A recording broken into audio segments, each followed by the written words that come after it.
Problem তোমার থাকবে কেন? প্রবলেম তো তোমার ক্যারেক্টারে। আর আমার লাখের প্রবলেম যে তোমার মতো একটা মেয়েকে ভালোবাসছে। তোর কবুল বলার এক মুহূর্ত আগে হইলেও তোরে নিয়ে পালায় চলে যাবো। পালায় কোথায় যাবা? পবের নোট থাকলে দুনিয়ার সব দরজা খোলা থাকে। চলো আমরা পালাই যাই, আজকে আর কেউ আটকাইতে পারবে না।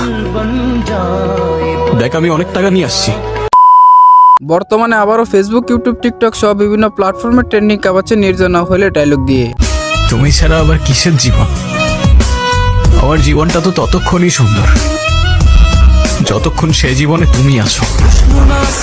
গাইস, আজকের ভিডিওতে আমরা নির্জনা হলের 2024 সালের সেরা 10টি ডায়লগ নিয়ে কথা বলবো। এন্ড গাইস, কোন নাটক থেকে কোন ডায়লগটি দেওয়া হয়েছে সেটাও ক্লিয়ার করা হবে। আশা করি আজকের ভিডিওটা একটা নির্জনা হলের ফ্যানদের জন্য একটা স্পেশাল ভিডিও হতে যাচ্ছে। আমার মানুষটা আমারই থাকুক, সে যেন আমাকে কখনো ভুলে না যায়। শুধু তোমারই থাকবো রুহি, কখনো ভুলবো না। তো হ্যালো গাইস, কেমন আছেন সবাই? আশা করি প্রত্যেকেই ভালো আছেন। যারা যারা নির্জনা হলের ফ্যান আছেন তারা ভিডিওতে একটা লাইক দিয়ে চ্যানেলটিকে সাবস্ক্রাইব করে পুরো ভিডিওটি দেখতে থাকেন। এই সময় কম, শুরু করো। ঠিক আছে গাইস, প্রথমে কথা বলবো নির্জনা হলের ইন্দ্রজাল নাটকের ডায়লগ। তোর কবুল বলার এক মুহূর্ত আগে হলেও তোরে নিয়ে পালায় চলে যাবো। তোর কবুল বলার এক মুহূর্ত আগে হইলেও তোরে নিয়ে পালায় চলে যাবো। পালায় কোথায় যাবা? পবের নোট থাকলে দুনিয়ার সব দরজা খোলা থাকে। তো গাইস, কার কার কাছে এই ডায়লগটি ভালো লেগেছে প্লিজ কমেন্ট করে যাবেন। গাইস, এরপরে 2 নম্বর লিস্টে থাকছে ইন্দ্রজাল নাটকের ইমোশনাল ডায়লগ, চল আমরা পালায় যাই। চলো আমরা পালাই যাই, আজকে আর কেউ আটকাইতে পারবে না। দেখ আমি অনেক টাকা নিয়ে আসছি। তোর বাবারে ডাক না, তোর বাবার চাইতে অনেক বেশি টাকা আছে আমার কাছে। গাইস, পার্সোনালি এই ডায়লগটি আমার কাছে অনেক ভালো লেগেছিল। আপনার কাছে কেমন লেগেছিল অবশ্যই কমেন্ট করবেন। গাইস, এরপরে 3 নম্বর লিস্টে থাকছে সে যেন বলে নম্বরে নাটকের অ্যাটিটিউড ডায়লগ, প্রবলেম তোমার থাকবে কেন? প্রবলেম তোমার থাকবে কেন? প্রবলেম তো তোমার ক্যারেক্টারে।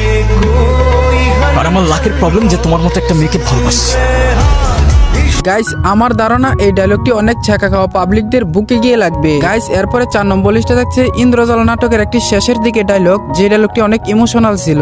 কোথায় জন্ম কোথায় মৃত্যু, মানব কি আর বুঝবে তাই? টাকার জন্য রক্ত ঝরে, ঘরেই শত্রু আপন ভাই। এই ডায়লগটি দিয়ে অনেকেই টিকটক ভিডিও বানিয়েছে। কোথায় জন্ম কোথায় মৃত্যু, মানব কি আর বুঝবে তাই? গাইস, এরপরে 5 নম্বর লিস্টে থাকছে সে যেন বলে নম্বরে নাটকের ইমোশনাল ডায়লগ, তুমি ছাড়া আবার কিসের জীবন? তুমি ছাড়া আবার কিসের জীবন?